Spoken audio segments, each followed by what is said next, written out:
President Biden delivered a speech to the nation and he has come up with $1.75 trillion package.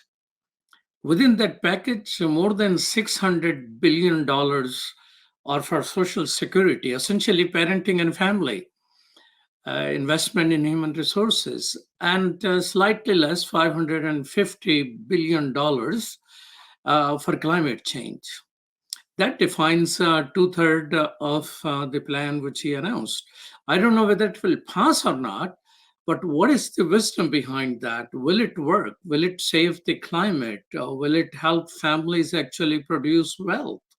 To discuss with that is someone who has been with us before, a professor, Fadhel Kaboub. Assalamu alaikum. Alaikum salam. Thanks for having me on the show. Welcome to Muslim Network TV. Dr. Kaboub is president of Global Institute for Sustainable Prosperity.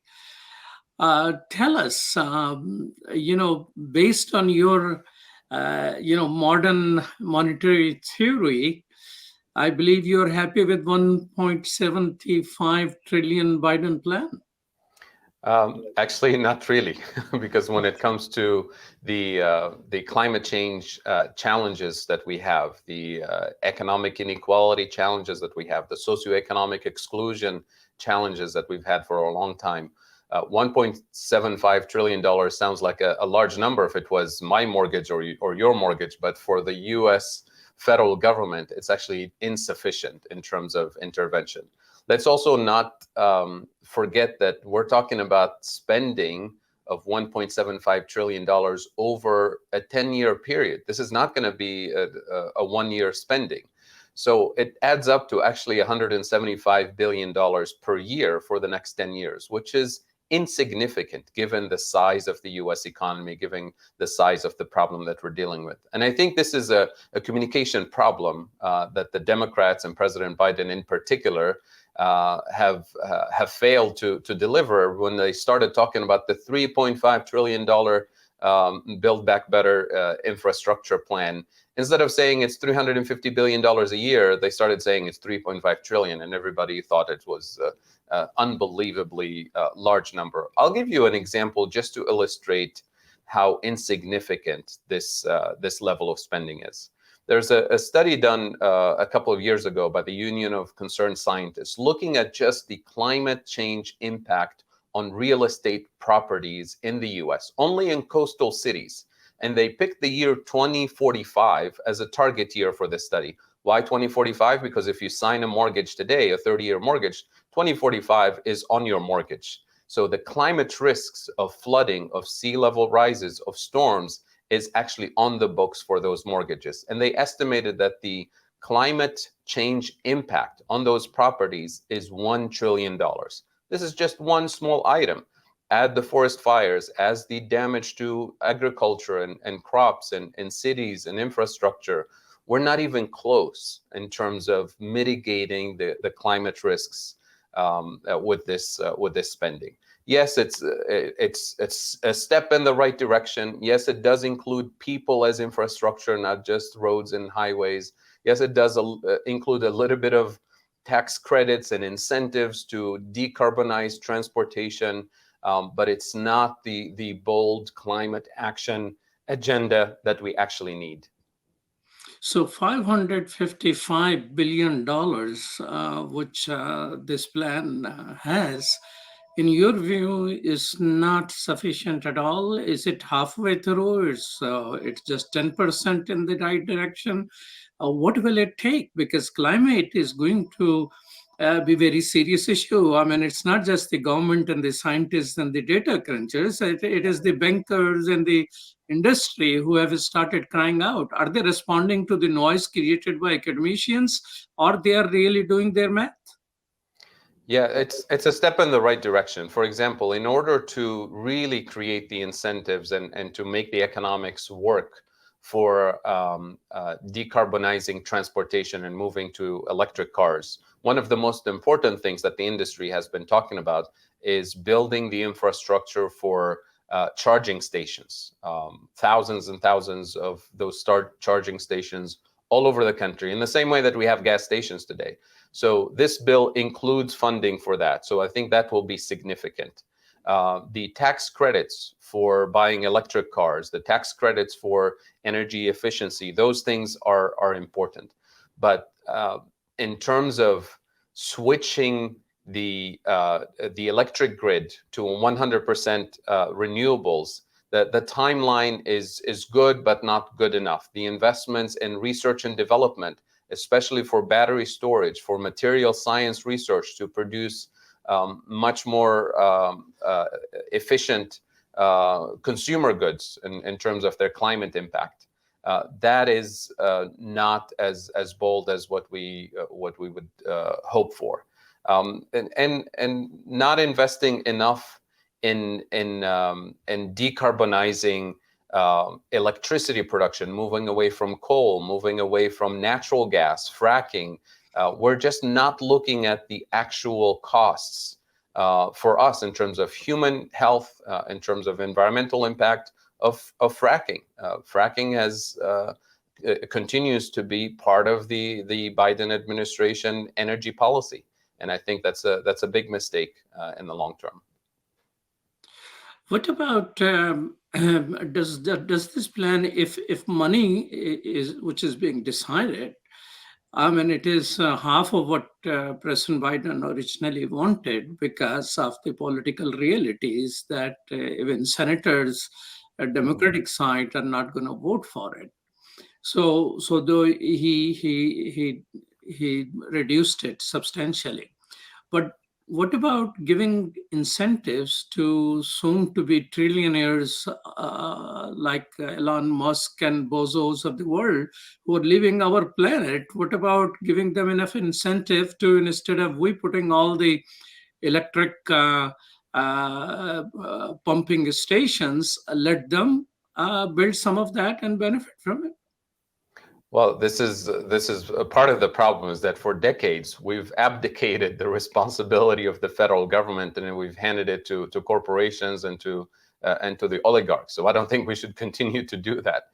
If anything, recognizing the power of the purse that the federal government has and spending directly on building resources, building, creating jobs, and building the right infrastructure that we need should be the priority. Instead, if you notice, a lot of the spending that the federal government does is relying on the private sector responding to incentives, or relying on the private sector to provide the goods and services with tax credits and tax incentives, as opposed to direct spending in terms of building the resources.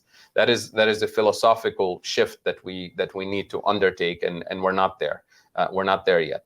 The big problem with the political constraint, as you described it, in terms of senators like Senator Joe Manchin and Senator Sinema from Arizona, who have been really the two key senators standing in the way of more spending on this issue. I think the Biden administration and the Democratic Party in general have set up the terms of the debate that led them to this failure. That is to say, they wanted from the beginning to introduce a bill that would completely, quote unquote, pay for itself. They wanted to introduce a bill that demonstrates that they're fiscally responsible. And that's how they set up a trap for themselves to have the more fiscally conservative Democrats like Joe Manchin and Kristen Sinema and the Republicans to say, well, this is too much spending. We can't afford this. How are you going to pay for it? You need to show me how you're going to balance the books, which means you either increase taxes, which many of them oppose, or you reduce the spending, which eventually is what they got. They substantially reduced the spending, and that's how the bill failed. In my view, failed from the initial goal of 3.5 trillion, which was good, but again, a step in the right direction, but probably should have been the first step and several steps in this direction. But now we're not even sure about 1.75 billion, if it's actually going to go through completely, or if it's going to be trimmed a little bit in the next few days with further negotiations. Professor Kaboub, there is, within this plan, he has on parenting $600 billion, 400 for, kindergarten, universal pre-kindergarten, and 200 billions for expanded tax credit for parents.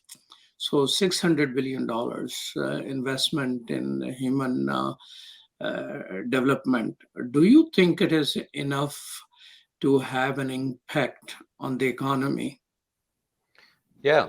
So the investment in universal pre-K and tax credits for parents, this has been long overdue. There's been at least 3 decades worth of research showing how important it is to invest in early childhood education. As a matter of fact, the investments pay off over a lifetime in terms of better performance at school, in terms of higher productivity, higher earnings, well-being, health effects. All of these things are negative effects that we as a society pay for over time.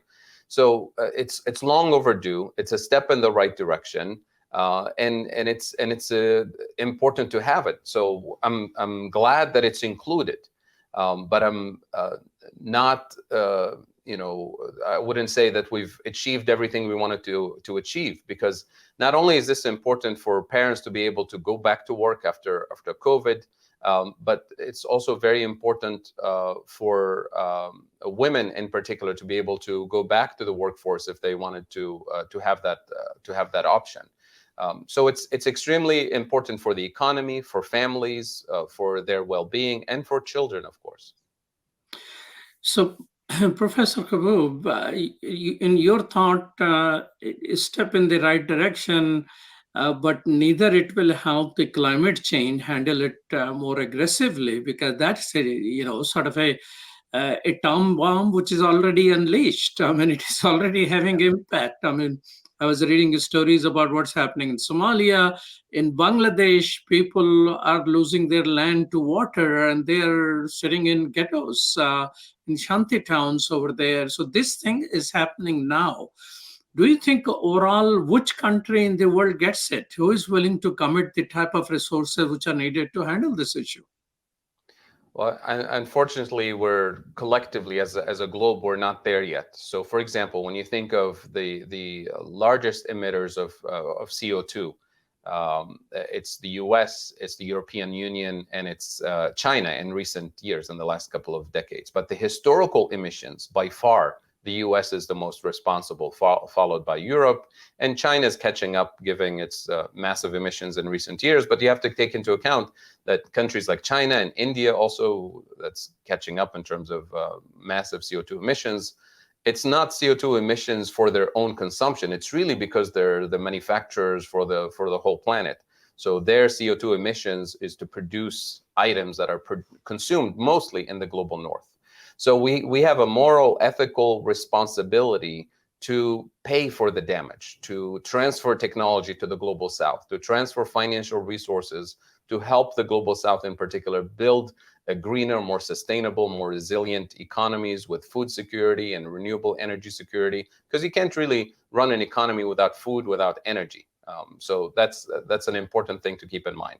Where we are today is that we're on track to continue to extract fossil fuels at a rate that is 120% higher than where we should be if we were to meet the 1.5 degree global warming by the end of the century.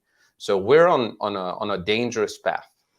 Right now, we are on track, given the current commitments, to a global warming of 2.9 degrees, which is way above the upper limit that scientists have put on the table for us, which is a maximum of 2 degrees. So we're not even close.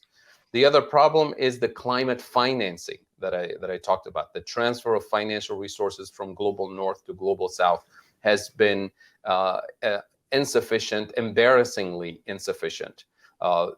Case in point, the Global Climate Fund that was supposed to have $100 billion per year for climate financing for the global south, not only did it not reach the 100 billion total. I checked 2 days ago, and it had $10 billion in it. Not even close to helping the global south transition. So we're really on a dangerous path. And the U.S. commitment is really primarily commitment to rebuild its own infrastructure on a slightly more decarbonized, more resilient basis. But it's not even looking at its role, historic role in CO2 emissions and the damage that the US, that the European Union in particular have done in the global south in terms of extraction of resources and CO2 emissions.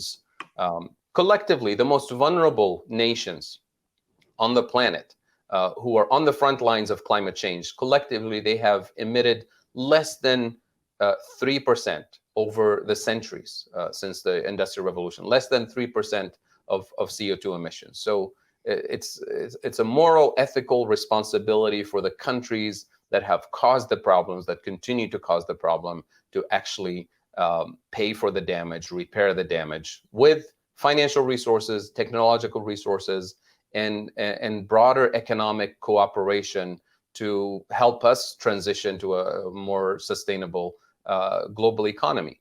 And this is not kind of every country for themselves, because as a globe, we're either going to float or we're going to sink collectively. So it's not like the US and Europe will save themselves and the rest of the world will feel the pain. Sure, in the beginning, this is where most of the damage is. But eventually, this is a global phenomenon. All countries will suffer. Thank you so much for your time, although I feel very terrible about the picture which you're depicting, but which is probably more realistic of what is happening. If we are not going to help the global south in deal with the problem, which are economically developing, which has just 10% of the yearly commitment, or is it the 10% overall of 100 billion a year? Thank you No, so 10, much for 10 billion overall. Yeah, we're not even close. Thank you. Thank you so much, Dr. Kaboub. My pleasure.